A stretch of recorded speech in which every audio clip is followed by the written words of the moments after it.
শুনুন নুরুল ইসলাম নূর কি কথাগুলো বলছেন, কথাগুলো কতটুকু গুরুত্বপূর্ণ আপনাদের কাছে এবং কতটুকু ভালো লাগে।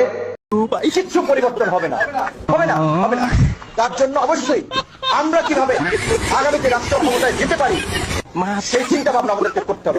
এই নির্বাচনে যদি বিএনপি ছাড়া অন্য কারো হাতে ক্ষমতা যেত, বাংলাদেশ স্বাধীনতা সার্বভৌমত্ব হুমকির মধ্যে পড়তো। বাংলাদেশের জিও পলিটিক্সের জায়গা থেকে বিএনপি ছাড়া অল্টারনেটিভ এখনো নাই।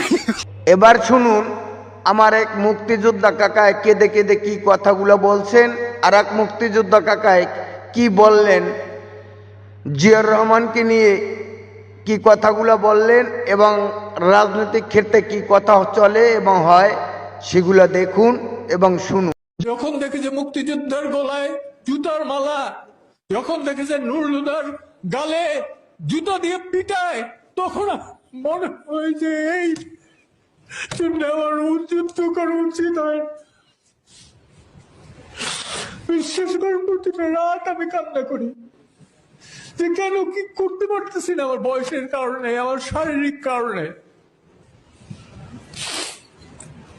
যে জিয়াউর রহমান বর্ণ দেখে নাই, যে জিয়াউর রহমান চন্দ্র দেখে নাই, যে জিয়াউর রহমান 56 দেখে নাই, যে জিয়াউর রহমান 58 দেখে নাই, যে জিয়াউর রহমান 66 দেখে নাই, যে জিয়াউর রহমান 69 দেখে নাই, যে জিয়াউর রহমান 70-এর নির্বাচন দেখে নাই, সেই জিয়াউর রহমান হঠাৎ করে সে চট্টগ্রাম কালুরঘাট রেডিও থেকে ঘোষণা করে ঘোষক হয়ে গেলেন।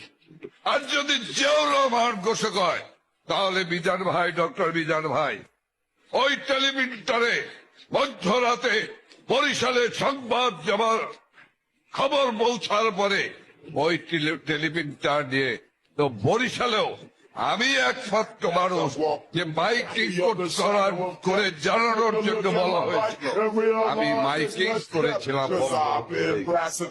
তাহলে আমিও ঘোষক। যদি জিয়াউর রহমান ঘোষক হয়, on behalf of Bangabandhu Sheikh Mujibur Rahman এই স্বাধীনতার কথা বলে, তাহলে কি জাহাঙ্গীর কবির নানকও ঘোষক? তাহলে কি কল রেডিও ঘোষক? এই হলো ইতিহাস বিকৃতি।